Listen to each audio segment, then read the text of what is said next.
안녕하십니까. 대한전기학원의 송재준이라고 합니다. 이번 발송배전 기술사 138회 총평을 시작하겠습니다. 전반적인 난이도를 먼저 조금 말씀을 좀 드리면은, 전반적으로는 조금 수월한 문제들이 많이 포진이 됐다고 볼 수 있을 것 같고요. 그래서 체감 난이도는 조금 비교적 약간 쉬운 편에 속할 수도 있을 것 같고요. 다만 이제 면면이 그 문제를 좀 파고들어 보면은 어려운 부분들도 조금씩 있었기 때문에 충분히 변별력을 가질 것으로 보여지는 시험으로 1차적으로 좀 판단이 됩니다. 그래서 결과가 나올 때까지 방심도 하지 마시고 낙심도 하지 마시고 차분하게 결과를 기다려 보시는 게 1차적으로 도움이 될 것 같습니다. 1교시부터 한번 문제를 하나씩 좀 보겠습니다. 1교시 1번입니다. 프로그래밍의 법칙과의 개념과 종류를 열거하고 설명하시오. 자, 이 문제는 사실 발송배전 준비하시는 분들이 이거 설명을 못 하시는 분이 거의 없을 겁니다. 그래서 기본적으로 손가락을 이용해서 발전기나 전동기의 원리를 충분히 설명하실 수 있을 겁니다. 그래서 우리 웬즈노발로 대표되죠. 웬즈노발을 가지고서 손가락 이용하고 전자력이나 그 운동 방향이나 이런 것들을 같이 잘 설명을 하시면, 그리고 기전력 유기되는 거 이런 것들 잘 설명하시면 그렇게 어렵지 않았을 걸로 판단이 되고요. 어렵지 않았을 걸로 판단이 되고, 난이도를 따지면은 하러 가야 되겠죠. 자, 2번 문제를 좀 보겠습니다. 2번 문제는 송전솔로 다음 내용을 설명하시오. 그래 놓고 이제 두 가지를 물어봅니다. 송전 전압을 승업하는 이유, 표피 효과. 이게 개별적으로 그렇게 어려운 아이템들이 아니죠. 송전 전압 승업하는 이유는 초고압 송전,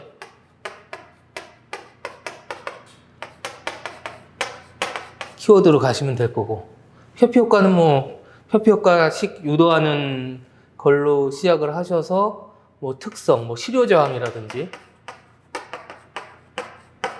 이런 부분들 설명하시면 그렇게 어렵지 않은 문제죠, 이것도. 그래서 난이도를 보시면 이것도 중하 정도로 보셔도 무방할 것 같습니다. 자, 3번 문제 보겠습니다.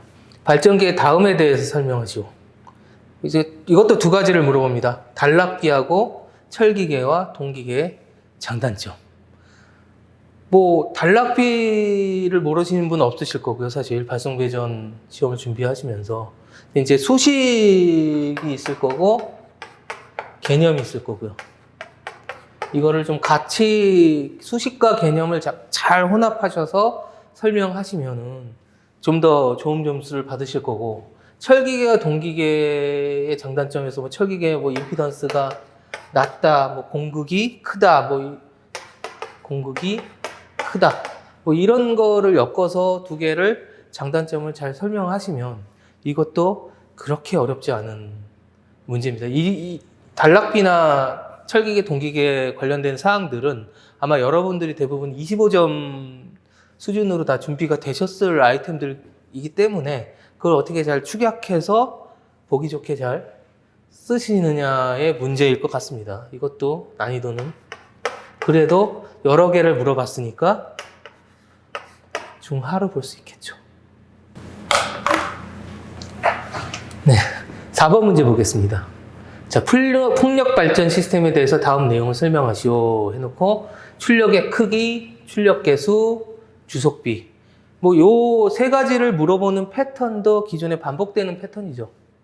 이것도 반복되는 패턴이어서 출력 크기는 이론 출력 설명하시면 될 거고, 출력 개수는 CP 설명하시고, 주속비 B 설명하시고, 고속분차, 저속분차 이런 이야기, 여러 가지 이야기들 설명하시면은 그렇게 어렵지 않은 문제입니다. 이 문제도. 그래서 이 문제는 아예 합니다. 거의 모든 분들이 이 세 가지 정도는 설명하시는데 어려움이 없지 않았을까 이렇게 생각이 듭니다. 네, 5번 문제. 자, 가공 성전솔로에 사용되는 전선의 굵기를 결정에 필요한 검토사항에 대하여 설명하시오.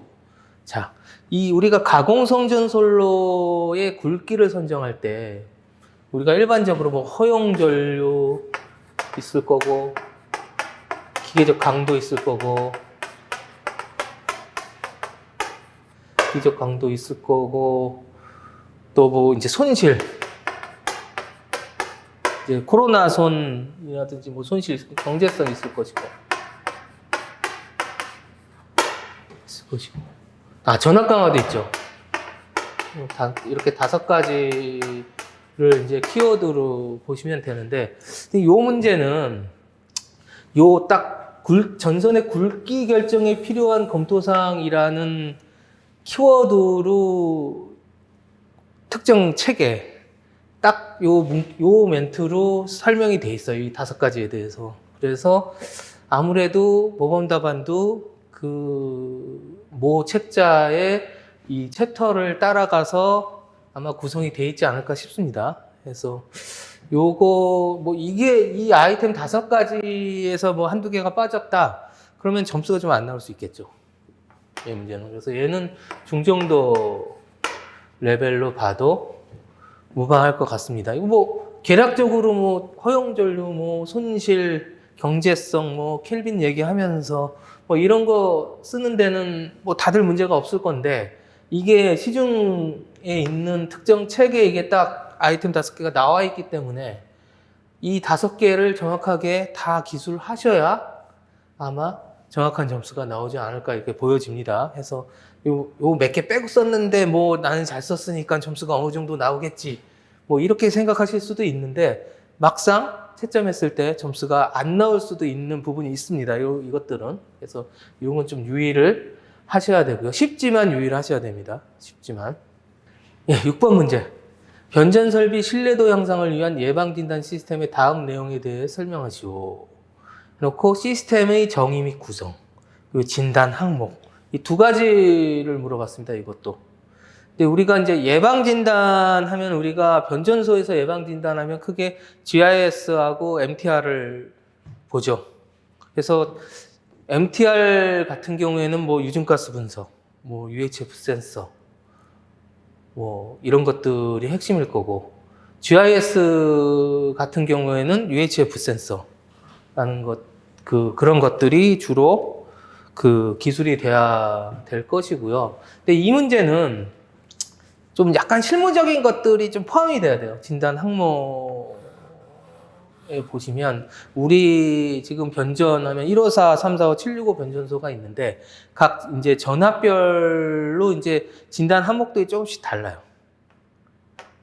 새로 들어가 있는 아이템 진단 항목들이 있기 때문에 이제 그런 것들이 명확하게 조금 설명이 되어줘야 점수가 어느 정도 나올 것 같습니다. 그래서 이 세부 항목들은 저희가 이제 2월 21일 날 공개 강의를 할 건데 그때 좀 설명드리도록 제가 하겠습니다. 그래서 이번 문제가 그래도 상 클래스로 보셔야 됩니다. 그래서 유증가스 분석, UHF 센서 요 2가지 가지고 얼추 쓰셨다 라면은 점수가 정확히 안 나올 수 있는 문제의 형태로 보시면 됩니다. 이거는. 자, 7번. 자, 전력용 콘덴서 다음 부속 기기에 대해서 설명하시오. 근데 이것도 3가지를 물어봤습니다. 요즘 추세가 문제 지난 회차도 그랬고 문제를 주고 세부 문제를 이렇게 여러 개를 묶어놔요. 사실 10점짜리가 이렇게 3개를 물어보면 사실 조금 억울하죠. 이게 아이템 하나들이 10점 될 만한 내용들인데 억울하긴 한데 어쨌든 이게 추세인 것 같아요. 이게 어느 정도 추세인 것 같아요. 이게 약간 논란을 없애려는 취지도 있는 것 같기도 하고요. 그래서 직렬 리액터는 이제 우리가 제어고조파 타겟 해서 우리가 계산 용량 4%에 적용은 6% 적용하고 있고 왜 직렬 리액터를 오고조파 타겟인지까지도 좀 설명이 되면 좋은데 이게 10점이기 때문에 좀 한계가 조금 있을 거고 방전 코일은 이제 잔류전압 방전하는 목적으로 우리 쓰기 때문에 그 부분 좀 설명하시면 되실 거고. 이제 NR은 이제 저희 학원에서는 이제 NR을 어디서 설명을 드리냐면 NGR 설명할 때 뉴트럴 그라운드, 레지스터, 뉴트럴 그라운드, 리액터, 뉴트럴, 레지스터 이 세 개를 같이 묶어서 설명을 드려요. 그러면서 뭐라고 설명을 드리냐면 얘는 스타콘 중성점에 과도현상 억제하려고 적용한다라고 보통 설명을 드립니다. 근데 주로 NG, 뉴트럴 그라운드 리액터를 가져가고 리액터를 안 가져가시는 분은 없어요. 근데 이제 NR은 저도 설명을 드리면서 잘 안 나온다 라고 얘기하는 부분으로 보셔야 돼요. 그래서 얘를 조금 잘 설명하시는 정확하게. 근데 이 개념만 잘 설명해도 될 것 같아요. 10점에 3분의 1 문제니까. 10점에 3분의 1 문제니까 스타콘 중성점으로 과도 영상 억제하는 부분에 대해서만 잘 설명하시면은 그래도 괜찮게 점수가 나올 것 같아요. 얘를 또 설명 못 하시는 분들 많을 거예요. 막 NVR 갖다 써놓고 막 그러신 분들도 분명히 있어요. 그래서 이제 그런 분들 거의 점수가 안 나올 거고. 그래서 이걸 기억하시고 아마 이 정도는 어느 정도 저희 학원 출신 분들은 대부분 기억을 하실 거예요. 스타콘 중성점용으로 우리가 NR을 쓴다라는 거 정도는. 해서 얘가 조금 함정이 있었다라고 봐서 중정도의 난이도로는 봐줘야 될 것 같습니다. 얘가 껴 있어서. 8번 문제 보겠습니다. 자, UPS의 구성도를 그리고 구성 요소에 대하여 설명하시오. 이건 뭐 이제 수용과 UPS를 의미할 거고요. 우리가 일반적으로 UPS를 많이 쓰죠. 저희가 전기실에서도 쓰고, 뭐 일반 빌딩에서도 쓰고, 공장에서도 쓰고, 우리 뭐 필요하면은 전기실에서 쓰고, 뭐 여러 군데 씁니다. 그래서 그 일반적으로 쓰는 UPS를 가지고 설명을 하시면 되는 문제예요. 걔는 문제인데, 얘도 약간의 맹점이 구성도, 구성 요소, 요 챕터로 딱 구분해서 설명이 되어 있는 책자가 있습니다. 또. 이제 요 문제에 맞춰서 구성이 되어 있는 책자가 있기 때문에 아마 이 내용도 거의 모범 답안이 그 책자에 맞춰서 아마 나오지 않았을까. 그래서 수용과 UPS 가지고 근데 그 책자의 내용이 우리가 알고 있는 일반적인 UPS의 내용을 벗어나지 않아요. 뭐 인버터 있고 컴퓨터 있고 뭐 배터리 있고 뭐 전환 스위치 있고 뭐 이런 것들 구성이기 때문에 그래도 내용은 어렵지 않습니다. 근데 아무래도 이 구성도하고 구성 요소 설명할 때는 그 모범 답안하고 어느 정도 싱크로 있어야 되기 때문에 그 책자 내용이 거의 모범 답안일 거로 보여져요. 그래서 이것도 한 중정도의 난이도로는 봐줘야 될 것 같아요. 자, 9번. 수전단 전압에 따른 전력 전속 능력과 전압 안정성 지표에 대해서 설명하시오. 이거 만만치 않습니다. 이것도 사실 뭐 이제 우리가 전압 안정성 해석할 때 이제 PV 곡선을 얘기를 많이 하실 거고요. 그리고 IV 곡선도 당연히 따라와야 되는 얘기일 거고. 그래서 뭐 상반구는 뭐 안정 영역이다, 뭐 하반구는 불안정 영역이다. 보통 우리가 이렇게 구분을 하는데 그 왜 상반구는 안정 영역이고 하반구는 불안정 영역인지에 대해서 이 두 가지 곡선에 대해서 개념을 정확하게 짚어 주셔야 될 거고요. 그리고 여기 안정성 지표가 있어요. 지표. 그래서 지표 부분에 대해서도 조금 부담을 느끼셔야 돼요. 왜냐면 이 멘트가 안정성 지표가 그냥 단순히 그 PV 곡선이나 IV 곡선의 상반구, 하반구만 가지고 해결이 되는 건지 아닌지는 출제자만 알겠죠.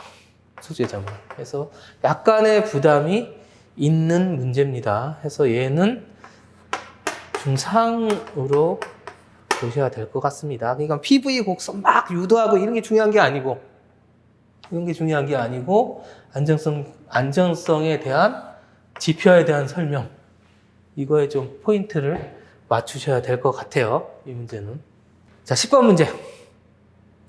자, 우리나라 배전계통 설비 중 다음 내용을 설명하시오.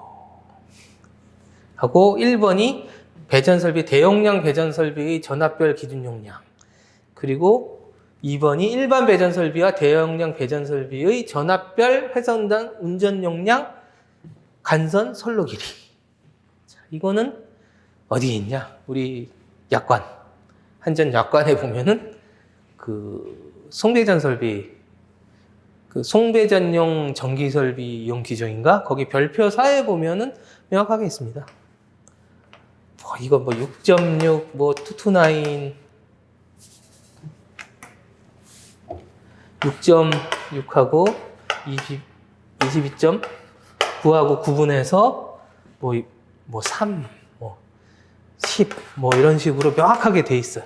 명확하게 돼 있고, 운전 용량도 명확하게 돼 있고, 10, 뭐 30, 33, 뭐 이런, 33, 다 메가 기준입니다, 메가. 뭐 10메가, 30메가, 33메가, 뭐 길이도 뭐 몇 킬로 이렇게 또 명확하게 규정이 돼 있어요. 그래서 그 내용을 정확하게 암기해서 쓰는 문제입니다. 그러니까 이게 누구나 이걸 암기하고 있냐? 그럴 리가 없죠. 그래서 이쪽 실물을 보시는 분 위에는 사실상 어려웠던 문제로 봐야 될 것 같아요. 그래서 얘는 상으로 보겠습니다. 상으로 볼 수분이 없을 것 같습니다. 뭐 개략 어렴풋이는 기억이 나요. 어렴풋이는 뭐 우리도 배전계통에서 살고 있는 사람들이니까 어렴풋인 기억이 나는데, 정확한 이 수치, 전압별 수치를 암기하고 있는 분이 많지는 않았을 거예요. 많지는 않았기 때문에 얘는 상으로 보고, 어떤 이제 특정하게 이제 요 관련된 업무를 보시는 분들은 유리하실 수도 있었을 겁니다. 근데 그래봤자 10전이라 크게 엄청 뭐 좌지우지할 것 같지는 않습니다. 11번 문제 보겠습니다. 변전소 접지망 같은 대규모 접지극의 접지저항 측정법 중 전이강화법으로 접지저항 측정 시 적용하는 61.8%의 법칙을 증명하시오. 자, 이 문제는 25점짜리로 지속적으로 반복됐던 기출입니다. 그래서 뭐 유도하는 것도 되게 쉽다. 제가 이제 수업 시간에 이렇게 말씀드려요. 저는 답을 알려줬어. 61.8%라고. 답을 알려주고 유도하는 거면 뭐 그렇게 어려운 게 없겠죠. 그래서 보통 우리가 기존 접지망의 접지저항을 측정할 땐 전이강화법을 쓰고요. 지금 직독계 형태의 이런 장비를 가지고 접지저항을 측정할 때 전이강화법 원리를 이용합니다. 실제로 60%, 뭐 전체 거리의 60% 정도의 우리가 보조극을 때려받고 측정을 하고 있어요. 실제로 지금도. 그리고 신규 뭐 대지저항 측정할 때는 이제 웨너의 사정극법 이런 거를 사용을 하기 때문에 이거 뭐 실무적으로도 하등의 문제가 없는 아주 기본적인 문제가 되겠습니다. 그래서 근데 이것도 또 유도하는 거에 또 알레르기 가지신 분들이 많아가지고 또 되게 쉬운 유도고 답도 알려주고 시작을 하기 때문에 부담이 없는데도 불구하고 또 이런 걸 또 안 가져가시는 분이 소수 있기 때문에 그래도 제가 중으로는 봐주겠습니다. 그리고 기본 베이스가 25점 베이스 문제이기 때문에 한 페이지의 유도가 되기는 합니다. 사실. 그래서 유도가 되기는 하는 문제이긴 합니다. 어쨌든 난이도는 중으로 보겠습니다. 12번 문제. 차단기 0점 추이의 원인과 대책. 자, 우리가 0점 추이는 웬만해서는 다 알고는 계시죠. 그 전류의 비대칭성에 의해서 0점을 지나지 않죠. 우리가 차단기는 다 언제 아크가 끊어진다고요? 전극을 벌리면 일단은 전류가 0인 이상 무조건 아크로 연결이 돼. 근데 전류가 0점인 점에서 아크가 딱 끊겨요. 근데 이 극간 절연이 이 극간의 전이차를 못 이기면 다시 아크로 붙어요. 그래서 그러면 이제 기본적으로 전류가 0점을 지날 때 끊는데 0점을 안 지나요. 왜 안 지나? 비대칭성 때문에. 이것도 뭐 XR 레이쇼 뭐 이거 엮어가지고 잘 설명을 하시면은 이게 결국은 비대칭성의 시정수기 때문에 이걸 뭐 잘 엮어가지고 잘 설명을 원인 설명하시면 그렇게 어려운 내용은 없을 거고요.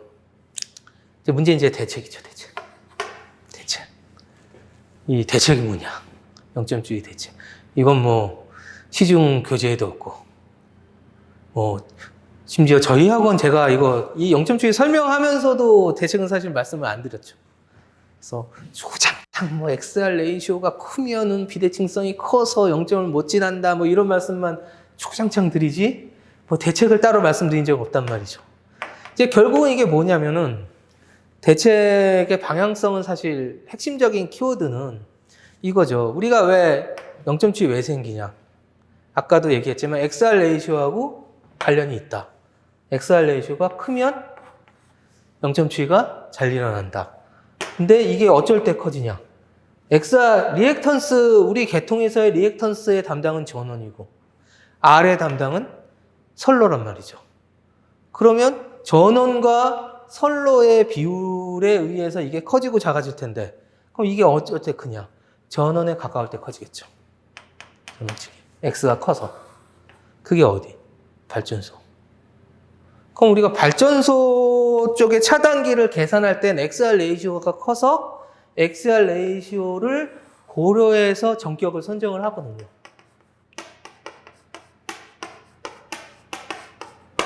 영점 추이를 고려해서. 요게 하나는 꼭 들어가 있어야 되지 않을까, 대책에. 그리고 뭐 우리가 맨날 얘기하는 뭐 저항 차단 방식 뭐 이런 여러 가지 우리가 개폐서지나 뭐 이런 것들 차단기 메커니즘에서 얘기했던 그런 대책들이 조금 떠오를 수는 있을 것 같은데 핵심은 이거가 아닐까 싶어요. 우리가 발전소에서 차단기 전격을 선정할 때 우리가 0점 추이를 고려해서 전격을 선정해요.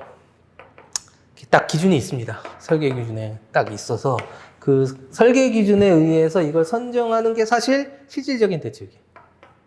실제. 그래서 이제 그게 포함되고 우리가 나머지 알고 있던 이론적인 뭐 다른 차단 방식 뭐 이런 것들은 부수적으로 설명이 되면은 무난하지 않을까 싶습니다. 이 문제는. 그래서 이 대책이 있어서 얘도 중상으로 볼 수뿐이 없을 것 같아요. 대책 없었으면 중이나 하루 가야 되는데 그러니까 대책이 들어가면서 약간의 중상의 난이도를 유지하지 않을까. 예, 13번 보겠습니다.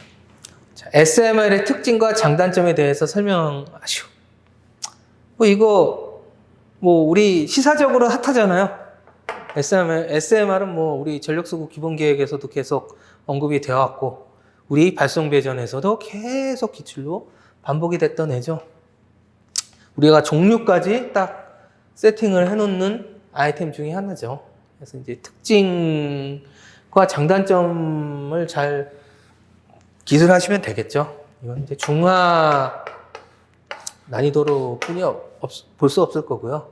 약간은 조금 긍정적으로 장단점을 쓰시는 것가 키포인트일 것 같아요. 또 부정적으로 뭐 잘 안 되는데 이걸 하려고 뭐 하는 것처럼 하지 마시고 우리가 항상 이제 긍정적으로 봐야 되잖아요. 이런 것들에 대해서. 그래서 이제 긍정적인 쪽으로 잘 기술하시면 되지 않았을까 싶습니다. 2교시 문제 보겠습니다. 자, 1번 문제 보겠습니다. 대용량 케이블 계통에 연계된 화력발전소가 케이블에 접속된 채로 계통에서 분리되어 단독 운전을 할 경우 다음 내용을 설명하시오 해놓고 발전기 계통의 전압관한 문제점, 발전기 운전상의 문제점에 대한 대책. 자, 쉽지 않죠. 딱 봐도 문제가 조금 복잡할 것 같죠. 제가 생각해도 그렇게 단순하게 접근할 건 아닌 것 같다라는 생각이 듭니다. 일반적으로 우리가 발전소가 지상운전을 하고 있는 상태에서 계통에서 분리가 되면 지상운전을 하던 그 무효전력에 의해서 공급하고 있던 무효전력에 의해서 전압이 튀어오르죠. 전압이 튀어오르죠. 근데 여기가 심지어 케이블에 접속된 채로. 그럼 케이블도 무효 전력을 공급하고 있겠죠. 케이블도 무효 전력을 공급하고 있겠죠. 그러면 평상시에 만약에 케이블이 아니었다면은 발전기가 전부 무효 전력, 지상 무효 전력이죠. 지상 운전을 해서 지상 무효 전력을 공급하고 있었을 텐데 케이블 선로에 연계된 상태라면 케이블이 일정 부분의 무효 전력을 담당하고 있었을 거죠. 그래서 우리가 개통에서 발전기가 분리가 되면 일단 여자에 의한 무효 전력, 과여자에 의한 무효 전력에 의해서 전압이 튀는데 그걸 분리되고 나서 누가 컨트롤하느냐? AVR이 컨트롤하죠. 근데 AVR이 컨트롤을 하는데 얘는 컨트롤이 안 돼요. 케이블이 공급하고 있던 무효 전력, C가 공급하고 있던 무효 전력. C는 우리가 진상 전류를 계속 소비하고 있는 애이기 때문에 얘가 진상 전류를 계속 소비하고 있기 때문에 얘는 컨트롤이 안 된단 말이에요. 그러니까 우리가 얘가 없을 때보다 케이블이 있게 되면 AVR이 전압을 컨트롤할 수 있는 역량이 줄어들죠. 결국 그게 문제 아니냐 이거죠. 문제는 그거에 대한 문제점, 그거에 대한 대책, 이걸 잘 설명해 달라는 문제죠. 제가 볼 때 뭐 어설프게 저 여자 뭐 진상운전 뭐 이런 걸로 풀었다가는 왜 내 이렇게 점수가 안 나오지? 뭐 이렇게 될 가능성이 많습니다. 이거 완전 상입니다. 제가 볼 땐 완전 상이고 좋은 문제예요. 문제 잘 이해하고, 그렇다고 뭐 이게 실무만 있다고 풀어지나? 안 그래요. 이론과 정확하게 무효전력 개념도 정확하게 이해를 하셔야, 그리고 아마도 이런 형태의 문제점이 우리 발전소 운영에 있었다는 얘기예요. 그래서 어느 정도 방침상의 대책이 있다는 얘기입니다. 이건. 그래서 어떻게 쓰셔도 아마 정확하게 알고 쓰시지 않으면 쉽지 않은 문제로 보여집니다. 2번 문제.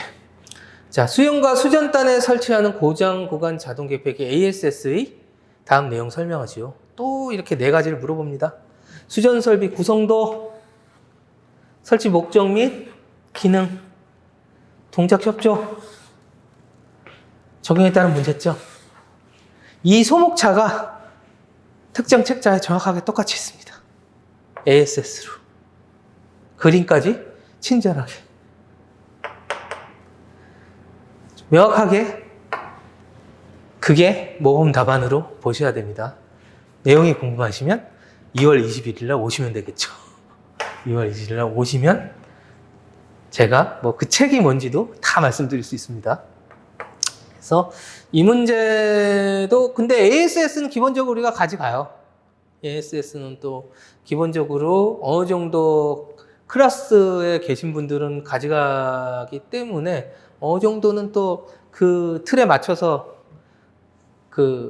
다 준비가 돼 있으셨을 거라고 보기 때문에 그냥 중상 정도로 보겠습니다. 중상 정도로. 중으로 볼 수도 있고요, 살짝. 근데 약간 정확하게 그거에 맞춰서 쓰셨을까라는 의문이 좀 있어서 이거는 그래서 중상 정도로 보겠습니다. 이것이 3번 보겠습니다. 가공 전선로의 전성의 진동 현상을 기계적 진동과 정기적 진동으로 구분하고 방진 대책을 설명하시오. 이건 뭐 어떤 뭐 특정 교재를 떠나서 전반적인 교재에도 어느 교재든 뭐 노멀하게 설명이 돼 있어요. 그래서 뭐 이제 기계적 진동 하면은 뭐 미풍, 서브스판, 갤러핑, 도약, 뭐 이 정도 있을 거고, 대표적인 게. 정기적 진동, 이제 코로나 진동하고 우리 복도체 흡입력, 복도체 흡입력으로 해서 단락전자력,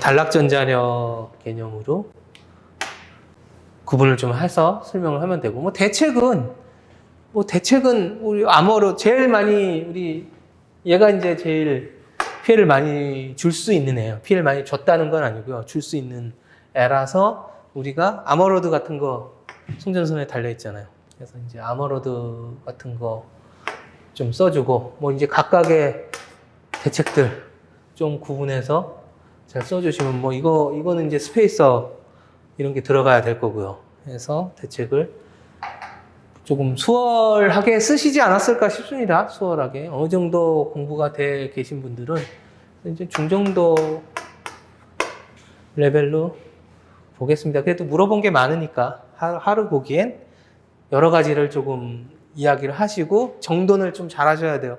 정돈을 잘 하셔야 돼서 이게 뭐 저희 학원 책자도 마찬가지고 시중 교재도 다 마찬가지인데 길어요. 이게 다 내용들이 다 길기 때문에 그걸 잘 정돈해서 잘 쓰시는 게 핵심이 아닐까 싶습니다. 예, 4번 보겠습니다. 자, 장기 송배전 설비 계획에 의한 변전소 부지 및 형태 선정 시 다음 내용을 설명하시오. 일단 여기서 장기 송배전 설비 계획 이 단어서부터 일단 우리가 걸리죠. 장기 송배전 설비 계획. 우리가 장기 송변전 설비 계획은 너무 많이 하는데, 장기 송변전 설비 계획은 너무 많이 하는데, 이건 또 송배전 설비 계획. 좀 더 포괄적인 거. 그래서 이제 그래놓고 위치 검토, 부지 선정 순서, 가스 전원 변전소의 장점. 얘는 쉽죠? 얘는 이지하죠. 이지. 근데 부지 선정 방법도 사실 조금만 신경을 쓰면 되는데, 이 두 개를 봤을 때 이제 저는 이제 이렇게 보는 거예요. 장기 송변전 설비 계획의 지금 핵심이 뭐냐? 지금 장비 송변전 설비 계획에서 변전소 위치나 부지 관련되는 핵심 내용이 뭐냐? 보면은 이제 뭐 유유부지 활용한다든지, 가장 중요한 거 SOC와 공동건설 한다든지. 결국 핵심이 뭐냐면, 우리가 산단을 조성한다 싶으면 산업단지를 조성할 때 전력 공급 여부를 물어보죠, 지자체에서. 그럼 우리가 답변을 해주죠. 가능해. 우리 변전소 부지 내놔. 이런 식으로 하거든요. 그래서 이제 그런 추세, 그리고 요즘 SOC하고 묶어서 공동건설하는 거 좀 핫하죠. 송전설로 마찬가지죠. 송전설로 포함해서 SOC랑 공동건설하는 것도 지금 장기 송변전 설비 계획에서는 지금 핵심 사항들이라서, 그런 것들을 포함해서 그럭저럭 기술하시면 무난하지 않을까. 네, 무조건 상입니다. 난이도는 무조건 상으로 보셔야 됩니다. 몇 명이나 그런 걸 할 수 있을까요? 그런 것들 잘 정리해서 정확하게 쓰셨을까요? 전 그렇게 좀 생각이 좀 듭니다. 이렇게, 그것도 이렇게 딱딱딱 집어서 세 개씩이나 물어봐주면 쉽지 않다는 얘기죠. 얘만 만만합니다, 얘만. 가스 전원 변전소의 장점은 뭐, 눈 감고도 쓰죠. 예, 5번 보겠습니다. 송전 손실을 무시한 경우에 화력 계통의 경제 부하 배분에 있어 다음 항목에 대해서 설명하시오. 그래서 많이 보던 목차예요. 목차도. 문제 세부 목차도. 입출력 관계, 발전단 효율, 연료 소비율, 등증분 연료비 원칙, 그리고 출력 ELD, 배분식 유도. 이건 뭐 우리가 계통공학 정도만 공부를 하셔도 충분히 쓰실 수 있는 문제 같습니다. 이제 약간의 이 목차도 이제 맞춰져야 되다 보니까 약간의 부담을 느끼셨을 수도 있는데 면면이 들어가 보면 별거 아니라서. 근데 얘도 요 똑같은 목차로 그 어떤 책자에 있습니다. 어떤 책자에 있어서 이것도 뭐 그래도 중정도의 레벨은 봐도 중하 정도로 봐줘도 되지 않을까 싶습니다. 6번 문제. 자, 전력계통의 어느 고정 지점에 XR 레이시오가 나타나는 물리적 의미와 고정 전류 및 차단기 선정 등의 보호기기에 미친 영향을 설명하시오. 자, 아까 제가 0점 추이 얘기하면서 많은 걸 말씀드렸죠. XR 레이시오가 어떤 의미를 가지고 있고 이 의미를 또 잘 설명하시고 그 RL 직렬 교류회로 RL 직렬의 과도현상, 과도현상을 가지고서 이게 시정수하고 어느 정도 연관이 된다. 그럼 결국은 얘는 비대칭성. 해서 결국 멀티플라잉 팩터. 비대칭 계수와 연관되고 이 연관에 의해서 차단기와 보호기기에 영향을 미치겠죠. 그래서 그걸 잘 풀어서 설명하시면 어느 정도 변별력을 가지고 있는지. A부터 제가 이걸 수업 시간에 엄청 설명을 많이 드려요. 사실 XR 레이시오에 대해서 설명을 많이 드리는데 실제로 제가 저희 원생 분들한테 물어보면은 제가 그렇게 얘기를 해도 이거를 제껴놓고 그냥 넘기시는 분들이 많아요. 왜냐하면 어려워서 그래죠. 내용이 조금 어렵기 때문에. 그래서 얘는 기본이 중상은 봐줘야 된다 라고 보여집니다. 얘가 아무리 저희가 학원에서 강조를 하고 수업 시간에 강조를 하고 모의고사를 봐도 얘는 조금 어렵게 느끼실 수뿐이 없는 아이입니다. 그래서 어쩔 수 없습니다. 자, 이렇게 보시면 지금 1교시부터 얘기해 볼까요? 1교시 보시면 1교시 제가 대략적으로 정리한 게 아마 상 2개 정도 있었을 거예요. 그 나머지 11개는 뭐란 얘기예요? 좀만 우리가 신경 쓰면 잡을 수 있다는 얘기잖아요. 그럼 11개 중에서 10개 정도 쓰는 거면 난이도가 어렵다고는 할 수가 없죠. 일단 1교시는. 그래서 1, 2, 3, 4 교시 중에서 제가 생각하기에는 1교시가 가장 무난했던 것 같고요. 지금 2교시는 뭐 툭하면 상 아니면 중상이죠. 그래서 이번 회차 중에서는 2교시가 가장 어렵지 않았나. 2교시가 가장 어려운 회차가 교시가 아니었나 싶습니다. 아까도 얘기했지만 상 2문제는 진짜 딱 어떻게 보면은 제껴놓고 갈 수뿐이 없는 문제일 수도 있거든요. 그러고서 4개가 강제되면 여기서 제가 말씀드린 것 중에서 하나라도 실수를 하시면 안 되는 또 그런 형태가 되기 때문에 그래도 뭐 다른 회차에 비해서 어렵다고 할 수는 없고요. 다른 회차에 비해서 어렵다고 볼 수는 없고 이번 회차 중에서는 그래도 가장 변별력 있지 않았나 2교시가 이렇게 보여집니다. 3교시 보겠습니다. 자, 1번 가스터빈의 다음 내용을 설명하시오. 가스터빈의 개요, 가스터빈의 장단점, 가스터빈의 장치선도, PV선도, TS선도. 얘도 구체적으로 이렇게 딱 얘기를 해줬어요. 장단점, 가스터빈 개요를 설명 못 하실 분은 없을 거고. 장단점? 누가 뭐래도 이거는 시험 보시는 분 대부분이 다 아실 만한 내용이고요. 단지 이제 PV선도도 얘도 저희 보통 누구나 강조를 많이 하죠. PV선도 많이 강조하고 이제 TS선도까지가 약간 조금 걸리긴 하는데 이것도 어느 정도 준비되신 분들은 웬만하면 가져갑니다. 웬만하면 가져가. 그래서 이거는 중하 정도의 레벨로 볼 수뿐이 없지 않을까라는 좀 생각입니다. 하로 볼 수도 있어요. TS선도 없었으면 바로 하로 가는 애입니다. 얘는. 2번. 자, 차세대 배전망 관리 시스템 ADMS를 DAS하고 비교 설명하시오. ADMS. 드디어 나왔죠. ADMS. 우리가 ADMS가 이제 작년부터 이제 정식으로 시행이 되면서 그 수많은 사람들이 예상 문제를 뽑았습니다. 저도 이제 수업 시간에 전 뭐라고 얘기했냐면, 아직까지 한 번도 안 나왔다.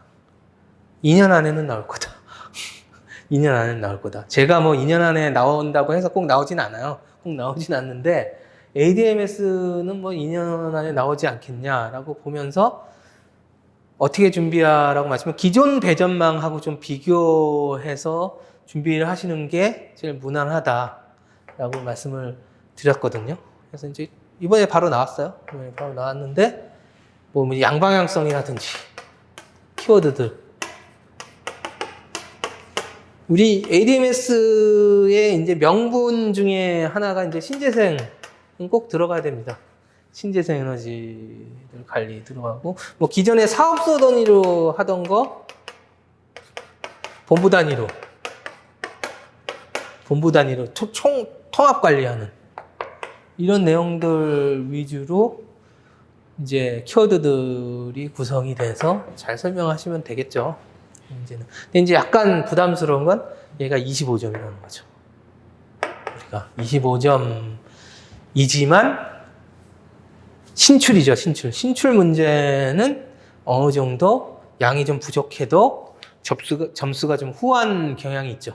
점수가 좀 후한 경향이 있기 때문에 부담 없이 잡아도 되지 않을까 싶습니다. 근데 뭐 전반적으로 근데 3교시가 난이도가 그렇게 높지 않아서, 난이도가 그렇게 높은 편은 아니어서 아무래도 모르겠어요. 이걸 많이 선택을 하셨을지 안 하셨을지는. 예, 3번 문제 보겠습니다. 자, 송전 용량을 결정하는 다음 내용 설명하시오. 단거리 송전설로 송전 용량 결정 요소, 장거리 송전설로 송전 용량 결정 요소, 송전 용량 계략 계산법. 이건 뭐 교재에 목차 하나 안 틀리고 똑같이 있는 내용입니다. 뭐 똑같이 있는 내용이에요. 그래서 뭐 단거리 뭐 허용전류 뭐 이런 거 쓰고, 왜 단거리는 주로 케이블이거든요.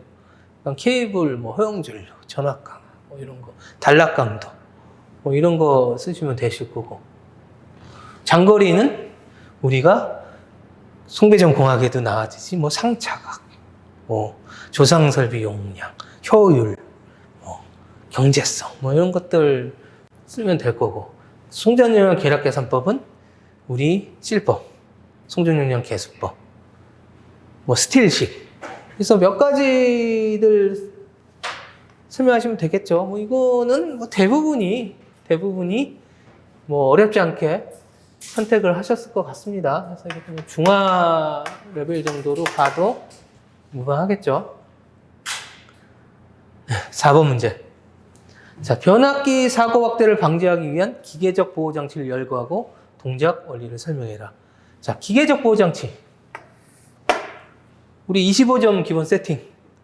부호월추, 방압장치, 충격 압력 계정기, 뭐 WTI, 뭐 OLI, OLTC 계정기, 뭐 이런 것들 쫙 열거하고 원리 설명하시면 되겠죠. 이건 뭐 대부분이 문제없이 설명하셨을 겁니다. 5번 문제. 자, 수영가의 비접지 계통에서 지락사고 시 지락 회로를 구성을 위해 적용하는 삼상 접지 변압기의 종류에 대해서 설명하시오. 보통 우리가 비접지 계통의 접지를 잡기 위해서 딱 두 개입니다. 지그재그 변압기하고요. 지그재그 TR하고 GPT. 뭐 이거 뭐 따로따로 뭐 그냥 뭐 많이 설명을 드렸던 내용이라서, 이거 이 두 개라고도 많이 말씀을 드렸어요. 우리가 비접지 계통에서 접지를 해야죠. 왜? 지락을 검출해야 되니까. 그래서 우리가 일반적으로 실무에서 비접지 계통 접지 잡는다 하면은 딱 두 개예요. 딱 GPT하고 지그재그 TR, 일명 GTR이라고 얘기를 합니다. 그래서 뭐 거기다가 또 문제가 또 수용과의 비접지 계통이라고 딱 명시를 해줬어. 그럼 이거 딱 두 개예요. 실무에서 쓰는 거 딱 두 개입니다. 그래서 이 원리도 우리가 지그재그 TR을 우리가 고조파 공부하면서 원리 다 설명드렸고, GPT는 저희가 철공진이라든지 특수철공진이라든지 우리 뭐 이상전압 파트에서 어느 정도 다 원리를 다 설명드렸던 거라, 요 두 개를 잘 정리해서 써야겠다라고 마음만 먹으시면 쓰는데 그렇게 어렵지 않으셨을 텐데, 문제가 수용과 뭐 이런 뭐 지락회로 구성을 위한 삼상 접지 변압기 뭐 이렇게 나오니까 좀 당황할 수 있었겠죠. 당황할 수는. 근데 이것도 기출에 있습니다. 기출에 있는 형태라서 이거는 그래도 중상으로 볼 수뿐이 없는 건 이 이론이 어렵죠. 이 GPT나 지그재그 TR을 이해하시는 게 그렇게 쉽지는 않기 때문에 약간의 중상의 난이도로 볼 수 있겠죠. 예, 6번 문제. 자, 신재생 발전기 송전계통 연계 기술 기준의 다음 내용을 설명하시오. 이것도 지겹습니다, 이제. 뭐, 계속 나옵니다, 계속. 계통 연계 유지 기준, 무효전력 공급 능력, 유효전력 제어 능력, 무효전력 제어 능력. 물론 이제 유효전력 제어 능력 약간 생소한 듯 보이긴 하지만은, 뭐, 이 포맷 자체가 계속 반복되는 포맷이죠. 그러나 외우기는 쉽지 않죠. 이 문제가 계속. 그래서 이것도 뭐 매번 푸는 문제라고 해서 우리가 뭐 LVRT, FRT 뭐 이런 거 지겹게 얘기를 하지만은, 그래도 이 기준으로 물어봤기 때문에 기준 안에 수치들이 들어가줘야 돼요. 기준 안에 수치들이. 그러면 난이도 확 올라가죠. 왜? 그걸 다 암기해야 되기 때문에. 그래서 얘도 상으로 볼 수는 없고 그렇다고 중상 정도의 수준으로 볼 수 있겠죠. 상교시는 뭐 그렇게 딱히 이거는 못 쓴다라고 보이는 문제가 안 보여요. 사실은 상교시는 이거는 쓰기가 어렵다라고 보이는 문제가 안 보여서, 이게 어느 정도 합격권에 계신 분들은 초이스를 아마 했지 않았을까. 6개 중에서 뭘 4개를 쓸까를 고민을 좀 하셨을 것 같아요. 이게 수치가 이것도 워낙 계속 나오니까 준비하신 분들이 많았을 거라서, 이게 자신 있으신 분들은 이걸 쓰셨을 것 같고, 이게 좀 자신 없다, 뭐 이게 변별력이 좀 있는 애니까 5번도 좀 자신 있는 분들은 좀 쓰셨을 거고, 그건 뭐 1, 2, 3, 2번도 조금 내가 이거 준비했다, 신출이기 때문에 아까 ADMS 문제 그것도 쓰실 수 있었을 거고 해서, 아마 제가 생각하는 2번, 5번, 6번 중에서 이제 뭘 고르느냐가 약간의 고민이지 않으셨을까. 나머지 3개는 그 난이도가 낮기 때문에 기본적으로 깔고 가셨을 것 같고, 근데 이거 중에서 이제 저 같은 사람은 무조건 이런 거 잡아요. 무조건 이런 거를 잡는데, 이게 또 익숙하신 분 또 이걸 잡으셨을 것 같고, 또 ADMS도 못 쓸 건 없어서 25종으로. 그래서 조금 초이스의 문제가 조금 고민이지 않았을까 싶습니다. 예, 4교시 보겠습니다. 자, 1번 복합발전의 종류와 종류별 특징을 설명하시오. 이것도 아주 복합발전 중에서도 아주 기본을 물어봤어요. 종류와 특징. 우리가 열 사이클에 의한 분류가 있을 거고, 연료 추출 방식 분류가 있을 거고, 발전 형태. 이 꼭지로 쓰시면 되겠죠. 모범 답안도 거의 출제자 의도도 이렇게 보시면 될 것 같아요. 이렇게 구분해서 특징 설명하시면 될 것 같아요. 대부분 뭐 복합발전, 아까 가스터빈도 마찬가지고, 복합발전 가스터빈은 우리 계통에서 가는 길이에요. 지금 가야 할 길이기 때문에 이건 뭐 중하 정도의 레벨로 정도 볼 수뿐이 없습니다. 이거 뭐 화력 발전도 아니고 일반 석탄 화력도 아니고 이제 복합 발전 가스터빈 같은 것들은 크게 어려움이 없으셨을 걸로 보여집니다. 2번 문제. KC 접지 계통 다음 내용 설명. 우리 그 유명한 IT, TT, TN, TNC, TNS, TNCS 이 5가지 물어보는 문제죠. 그래서 1문자는 뭐 대지와 계통 간의 관계 뭐 이렇게 얘기를 하지만 사실 뭐 이거죠. 비접지냐 접지냐 T냐 I냐. I는 비접지, T는 때래 접지. 이 문자는 접지를 하는 이제 기기 접지죠, 기기 접지. 이건 뭐예요? 단독이냐? 공통이냐? 공통, 통합, 공용 뭐 이런 형태죠. 그래서 N이 들어오면 공통 접지, T가 들어오면 이제 단독 접지 개념일 거고. 이제 세 번째는 일단 T, N이 왔다는 전제 하에 들어오죠. 그래서 얘는 접지선과 P선하고 N선, N상선을 같이 쓰면 G, 따로 쓰면 separated 들어와서 S 구분하시면 되는 거고.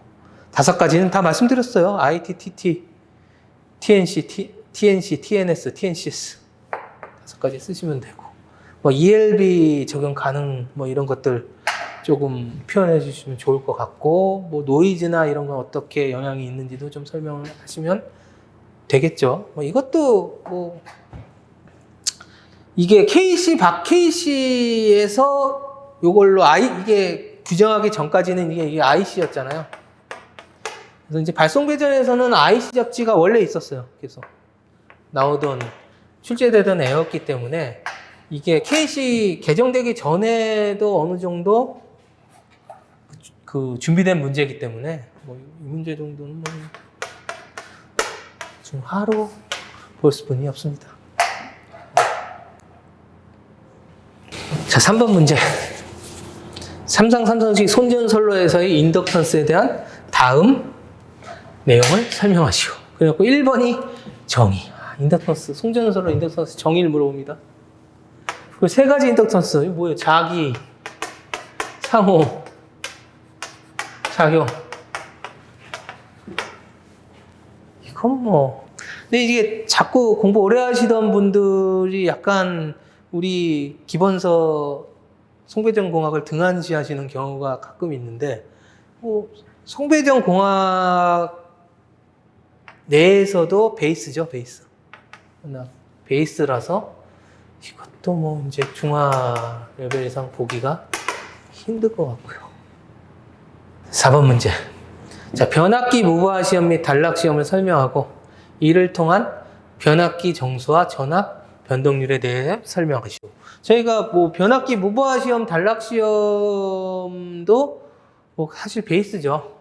어떻게 보면 그 베이스로 보셔야 되는데, 뭐 무브화 시험 2차 개방하고 전압 전류기 설치해서 측정하고, 단락 시험은 2차 측 단락시키고 전압 전류기에서 1차 측에 전압 전류기에 달아서 측정하고, 그 측정 값을 가지고서 변압기의 이미던스, 어드미턴스, 무브화 시험 어드미턴스 구하고, 단락 시험 임피던스 구하고, 그걸 가지고 정수 구했으니까 전압 변동률 뭐 P 코사인 세타 플러스 Q 사인 세타 전압 변동률 유도 한번 싹 해주시고 그럼 끝나죠. 이제 요 유도도 사실은 유도 중에서도 좀 쉬운 쪽에 속하긴 합니다. 쉬운 쪽에 속해요. 그래서 이것도 뭐 요거보다는 조금 어려울 수도 있긴 한데 이것도 어렵다고 볼 수는 없어요. 중정도 레벨로 보시면 유효합니다. 5번 문제. 차단기 전압별 차단 실패 보호 방식에 대해서 설명. BF죠, BF. 브레이커 페일. BF. 자, 사실 BF는 우리가 변전소 보호 개전의 기본이죠, 기본. 그래서 이게 단독으로는 처음 본 것 같아요, 저는 일단. 제가 기출을 거의 뭐 50회 때부터 봤다라고 보면은 그 이후로 단독은 처음이고, 우리가 뭐 다른 보호 개전 방식을 설명할 때 뭐 우리가 뭐 모선 보호 설명하는데 BF를 빼고 설명할 수도 없는 얘기고, 전압별 보호 방식을 설명할 때 BF 빼고 설명할 수도 없잖아. 그래서 이제 얘가 BF만 가지고 25점이니까 부담스럽긴 한데, 뭐 내용이 별로 어렵지 않죠. 그래서 뭐 저희 보호 개전 수업 시간에는 뭐 지속적으로 뭐 이제 계속 얘기하는 아이템이다 보니까 뭐 이게 약간 뭐 별거 아니네 뭐 이렇게 할 수는 있는데, 25점이라 조금 부담을 느끼셨긴 하셨을 것 같아. 이거는요 25점으로 나왔기 때문에 뭐 229 22.9는 BF가 없어요. 없어. 그 상위단 그 MTR 밑에 있는 차단기가 그냥 12 트립 그 윗단 차단기 MTR 2차 차단기가 끊어요. MTR 2차 차단기가 자기 보호 개전에 의해서 끊어. 뭐 154 같은 경우는 얘는 모선보호반에 포함되어 있고, 모선보호에 같이 내장돼 있고, 얘는 대신 접점을 우리가 논리회로를 많이 얘기하잖아요. BF 할 때는 BF는 이제 논리회로 로직으로 보통 설명을 주로 해요. 논리회로 로직으로 설명을 하는데, 얘는 이제 모선보호에 포함되어 있고, CBA 접점 엔드로 걸죠. CBA 접점 엔드로 걸고 7.5 사이클 한시. 7.5 사이클 한시. 그리고 BF 자체는 무조건 올트립이에요. 86T라고 해서 올트립. 그 모선에 달려있는 모든 차단기를 올트립 시키는 로직이니까, 뭐 3, 4, 5는 뭐 얘는 별도반이고, 얘는 BF용 OCR이 따로 있고, OCR 접점 따로 쓰고, 12사이클 한시, 올트립. 얘 1.50이고, 얘 1.012. 기본 1.012, 특수한 경우 1.50이 쓰는 형태이기 때문에, 그래서 뭐, 그냥 765는 3, 4하고 똑같아요, 방식은. 765는 3, 4하고 방식이 똑같습니다. 그래서 이런 것들만 조금 써주실 수 있으면 좋을 것 같은데, 다 쓰셨을까는 싶어요, 사실. 그래서 25점, 10점이었으면 많은 분들이 잡았을 텐데, 25점이라 약간 부담 느끼셨을 것 같아요. 그래서 상이냐 중상이냐 약간 고민을 했는데, 그래도 상하고 중상 거의 중간이 아닐까 싶습니다. 이 문제는. 체감 난이도는 좀 있다고 봅니다. 그리고 제가 이게 한 번도 안 나왔기 때문에 준비를 안 하신 분들이 있을 수도 있어요. 수업 시간에 아무리 계속 반복적으로 얘기를 해도 준비를 안 하셨을 수도 있습니다. 6번 문제. 그림과 같은 발전기 전동기가 송전선을 통해서 연결된 2기 시스템의 운동방정식을 유도하고 설명하시오. 일단 동요방정식 문제입니다. 동요방정식 문제인데, 우리가 동요방정식을 유도하고 공부할 때 뭘로 공부했냐면 일기무한대로 공부를 하죠. 일기계통으로 유도를 합니다. 무한대 모선을 놓고 일기계통 유도를 하는데, 여기선 2기를 줬어요. 우리가 1기 무한대로 한다라는 거는 얘를 무한대 모선이 이제 변화가 없다라고 보고 단일 상차각으로 보는 형태인데, 여기는 2기 계통으로 보고 이쪽에 상차각을 주어졌단 말이죠. 그래서 얘는 사실상 알고 보면 별거 아니에요. 그 두 개의 상차각만 고려를 해서 똑같이 유도를 하시면 돼요, 사실. 똑같이 유도를 하시면 되는데, 이게 보시자마자 당황하셨을 걸로 제가 보여져요. 당황하실 수 있기 때문에 무조건 상입니다. 알고 보면 상이 아닌데 모르고 보면 완전히 상입니다. 얘는. 그래서 얘는 상으로 볼 수뿐이 없습니다. 해서 지금 4교시, 3교시는 아까 초이스였고 4교시는 6번도 사실은 어느 정도 공부하신 분들은 그 공격적으로 잡을 수도 있는 문제긴 한데 난이도는 조금 있었다고 봐야 되기 때문에 5개 정도 4개는 잡는 데는 무리는 없었을 것 같고 그래서 BF까지 포함해야 5개가 되는 형태라서 4교시는 그래도 2교시 다음으로 어렵지 않았을까 4교시가 그래서 1교시하고 3교시가 조금 수월했고 2, 4교시, 4교시도 BF를 충실하게 공부하신 분들은 조금 그래도 할만하셨을 거고 그게 아니면 조금 곤란을 하실 수도 있지 않을까 싶습니다. 해서 전반적인 난이도는 약간 쉽게 느껴지실 수도 있었을 거다. 근데 또 막상 점수는 뚜껑을 열어봐야 된다라는 게 항상 진리입니다. 그래서 지금 너무 자만하셔도 안 되고 지금 너무 낙심하셔도 안 되고 그래서 끝까지 차분하게 결과를 기다리시면서 우리 다음 시험이 멀지 않습니다. 5월 시험이라서 멀지 않기 때문에 다음 시험을 차분히 대비하시면서 결과를 기다리셔야 되지 않을까 싶습니다. 자, 오늘 해설 여기까지 마치겠습니다. 수고하셨습니다.